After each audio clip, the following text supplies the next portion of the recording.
Let's talk about contested versus uncontested child custody modification. Hi, my name is Carl Burkhead.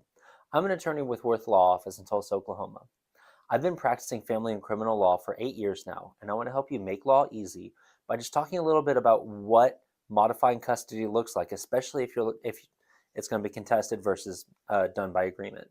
So the short version is obviously done by agreement is faster um, because there's obviously less things to fight about. If you're looking at trying to modify custody, the standard is there has to have been a material and substantial change in circumstances that's negatively affecting the health and well-being of the child and which necessitates modifying the custody order.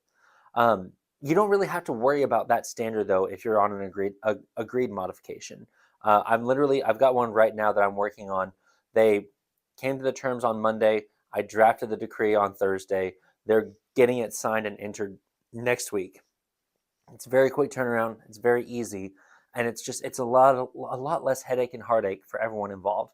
Because in this situation, the parties were just able to look at their situation, see what was or was not working in their custody arrangement as the kids were growing older, and come together and say, "Hey, this isn't really working. What can we do to fix it? All right, let's try this out and see how it works." And they were able to figure it out by agreement instead of having to fight it out in court. Now that doesn't always work that way. And if it's not going to be done by agreement, it's going to take time.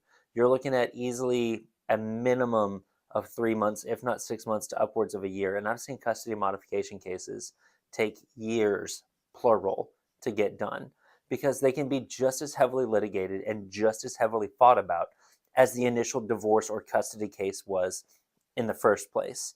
People get understandably get very, very upset and very, very protective when their kids are involved. So if this is a situation that you're looking at and you're looking at whether or not you want to try to modify your custody agreement, just make sure that you understand what you're doing. Make sure you understand what the standard is that you have to meet, and just compare the facts with the law and figure out if you've got something that you can work with. That's what we're here for. If you want to do a custody modification, definitely give us a call. We're going to sit down. We'll figure out what's going on in your case. Let's figure out what the justification is for modifying custody. And if you got solid grounds, we'll be able to go for it, whether it's going to be by agreement or if it's going to be contested. My name is Carl Burkhead. I'm an attorney with Wirth Law Office, and I want to help you make law easy. Thank you.